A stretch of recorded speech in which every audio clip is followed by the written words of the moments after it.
जय हिंद साथियों, स्वागत है फिर से आपका एक नए वीडियो में। जैसा कि आप सबको पता है कि ट्रांसफ़र का एसओपी जो है वो आ चुका है। अब इसमें बहुत कुछ इम्पोर्टेंट कहा गया है जो बहुत लोग बेसब्री से इंतज़ार कर रहे थे। तो चलिए एक-एक करके सीधा हम उन बिंदुओं पर बात करते हैं जिसका लोग इंतज़ार कर रहे हैं। ये वैसे भी अगर आप चाहें तो मैं इसका जो पीडीएफ है वो अपने टेलीग्राम चैनल में डाल दूँगा, वहाँ से आप इसको डाउनलोड करके पढ़ सकते हैं।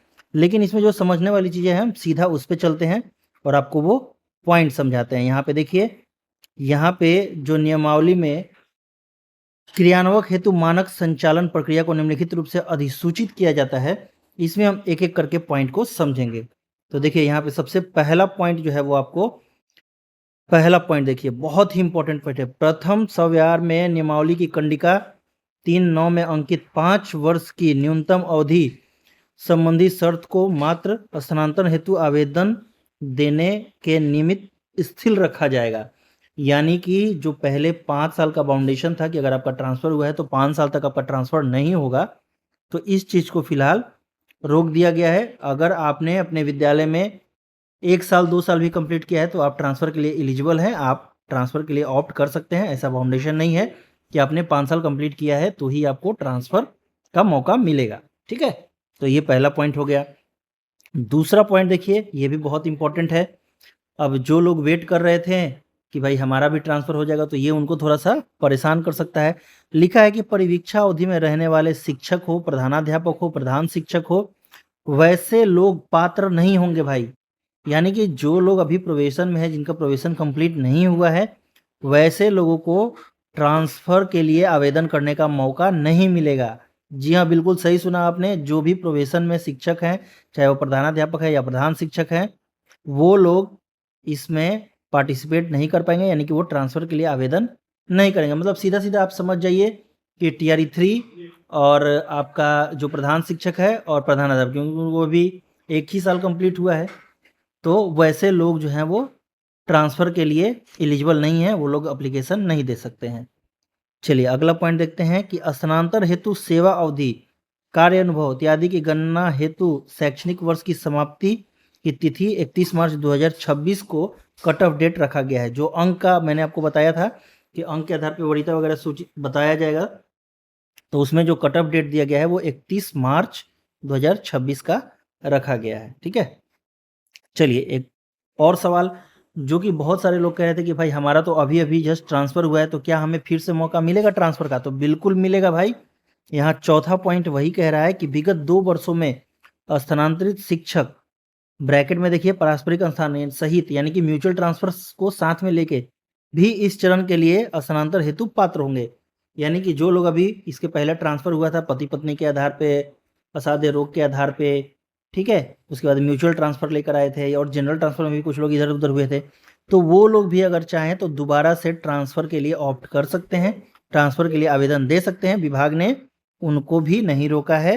अगर विगत 2 वर्षों में भी आपका ट्रांसफ़र हुआ है तो आप उसके लिए एलिजिबल हैं, आप ट्रांसफ़र में पार्टिसिपेट कर सकते हैं।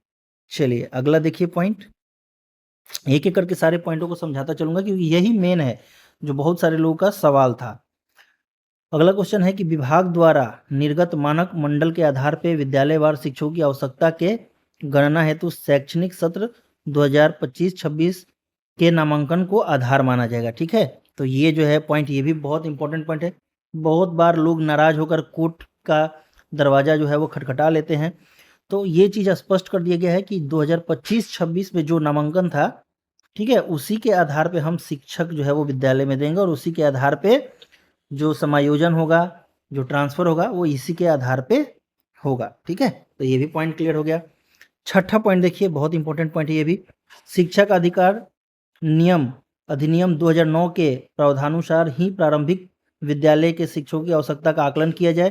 चूँकि राज्य सरकार द्वारा प्रत्येक प्राथमिक विद्यालय 1 से 5 के लिए प्रधान शिक्षक का एक-एक पद सृजित किया गया है एवं बिहार लोक सेवा आयोग की अनुशंसा के आलोक में इस प्राथमिक विद्यालय में प्रधान शिक्षक का पदस्थापन किया गया। ऐसे में प्रत्येक प्राथमिक विद्यालय में एक प्रधान शिक्षक का पद अतिरिक्त रखा जाना अपेक्षित होगा।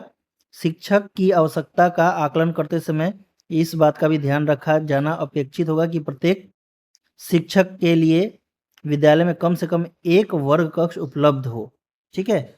तो ये भी बहुत इंपॉर्टेंट पॉइंट है। ऐसा नहीं कि भाई क्लास नहीं है और ऐसे ही स्थानांतर दे दिया। मान लीजिए कि कहीं कहीं विद्यालय है जहाँ पे सिर्फ 2 ही कमरे हैं और वहाँ पे 10 टीचर को या 5 टीचर को तो नहीं भेजा जा सकता है। तो ये भी चीज़ जो है वो सरकार ने स्पष्ट कर दिया अपने छठे पॉइंट में, ठीक है। चलिए 7वां पॉइंट देखते हैं।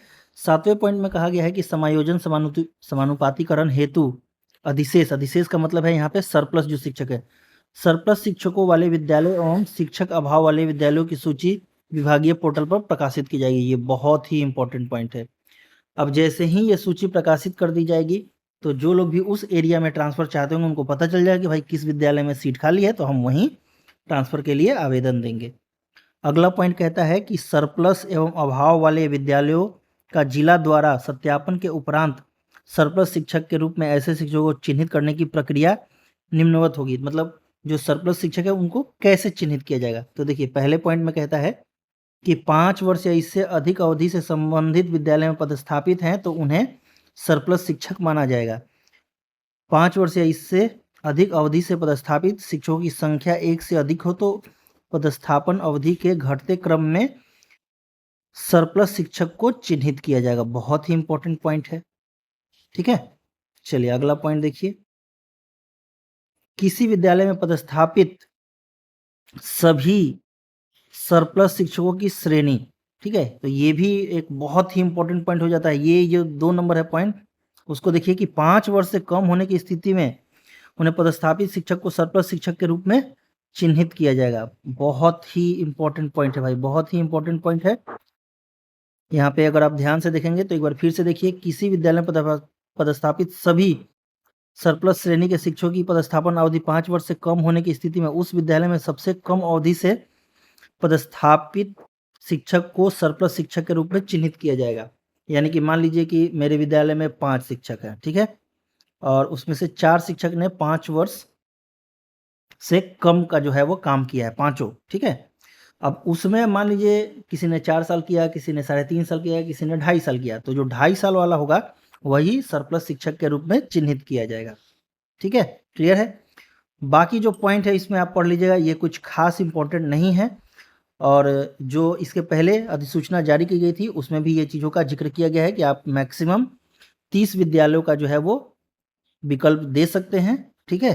तो ये चीज़ ऑलरेडी रिपीट किया हुआ है। हाँ, एक यहाँ पे इम्पोर्टेंट पॉइंट आता है कि ऐसे सरप्लस शिक्षक जो अंतर जिला या अंतर प्रमंडल स्थानांतर हेतु इच्छुक है वे 5-5 जिला 5-5 प्रमंडल का विकल्प दे सकेंगे, जिसके आधार पे प्रथमतः जिला प्रमंडल आवंटन पर नियमानुकूल विचार किया जा सकता है, परंतु संबंधित शिक्षक को अंतर जिला अंतर प्रमंडल स्थानांतर अथवा अंतर जिला के अंदर स्थानांतर में से कोई एक विकल्प ही उपलब्ध रहेगा, ठीक है। तो ये भी स्पष्ट कर दिया गया भाई, आप 5 जिला और 5 प्रमंडल का विकल्प जो है वो आपको देना है और उसी के आधार पर आपको अधिकतम 30 विद्यालयों का विकल्प देना है, ठीक है। एक और पॉइंट जो है वो काफ़ी इंपॉर्टेंट है, वैसे शिक्षकों के लिए जिनका उम्र जो है वो 58 वर्ष पूर्ण हो चुका है। तो ऐसे शिक्षक जिनकी आयु 31 मार्च 2026 को 58 वर्ष पूर्ण हो चुकी है उन्हें समानुपातीकरण के लिए चिन्हित नहीं किया जाएगा, उनको इस चीज़ से मुक्त रखा जाएगा, ठीक है। ये भी बहुत एक इम्पॉर्टेंट पॉइंट जो है वो निकल के आ गया है। अब इसके अलावा मुझे नहीं लगता कि कोई पॉइंट इतना कुछ खास है जिसके बारे में बात किया जाए। बाकी सारी चीज़ें जो है वो आपको ऑलरेडी जो अधिसूचना जारी की गई थी उसमें ये चीज़ें बता दी गई हैं। एक जो बहुत ही इम्पोर्टेंट पॉइंट है इसको मैं थोड़ा सा एक बार आप लोगों को बता देता हूँ, जो कि है 16 नंबर पॉइंट। 16 नंबर पॉइंट को ध्यान से समझिएगा।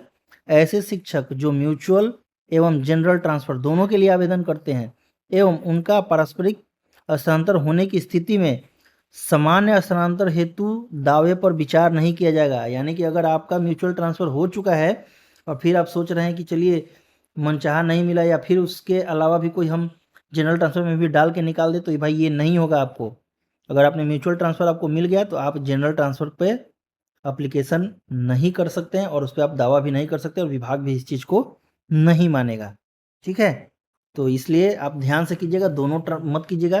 किसी एक में श्योर हो के अगर आपको म्यूचुअल ट्रांसफ़र आपके मन मुताबिक मिल जाता है तो उसमें कर लीजिए, अगर उसमें नहीं मिलता है तो फिर आप जनरल ट्रांसफ़र के लिए जाइए, कोई एक ही विकल्प जो है वो आप चूज कीजिए। तो आई होप कि मैंने सारे पॉइंट जो है वो आपको क्लियरली समझा दिए होंगे जो कि इम्पोर्टेंट थे। बाकी वैसे कोई इसमें खास ऐसा कुछ पॉइंट नहीं है जिसको अलग से बताया जाए, बाकी सारा पॉइंट जो है वो अधिसूचना में भी बताया गया है। ठीक है, तो आई होप कि आपको वीडियो क्लियरली समझ में आ गया होगा। अगर वीडियो अच्छा लगा तो लाइक कीजिएगा, चैनल पर नए हैं तो चैनल को सब्सक्राइब कीजिएगा। मैं मिलता हूँ आपसे किसी और वीडियो में। और हाँ, जाते जाते मैं एक पॉइंट और आपको बता दूँ कि यहाँ पे 23 नंबर पॉइंट जो है वो उसको देख लीजिए। विभागीय पोर्टल ई शिक्षा कोष के अतिरिक्त किसी अन्य माध्यम से प्राप्त आवेदन, आपत्ति, शिकायत समानता स्वीकार नहीं होगा। ये तभी होगा जब विशेष परिस्थिति में, और वो भी इसका अधिकार जो है वो शिक्षा विभाग के अधिकारी के पास होगा, जिसमें क्लियरली मेंशन किया गया है कि वो शिक्षा विभाग के सचिव के पास इसका अधिकार है। वो ही अगर चाहें तो इसमें कोई अंतर कर सकते हैं, नहीं तो ई शिक्षा पोर्टल के अलावा किसी भी माध्यम से आपका एप्लीकेशन जो है वो स्वीकार नहीं किया जाएगा। तो आई होप कि वीडियो क्लियरली समझ में आ गया होगा। वीडियो अच्छा लगा तो लाइक कीजिए, चैनल पर नए हैं तो चैनल को सब्सक्राइब कीजिए। मैं मिलता हूँ आपसे किसी और वीडियो में, तब तक के लिए जय हिंद।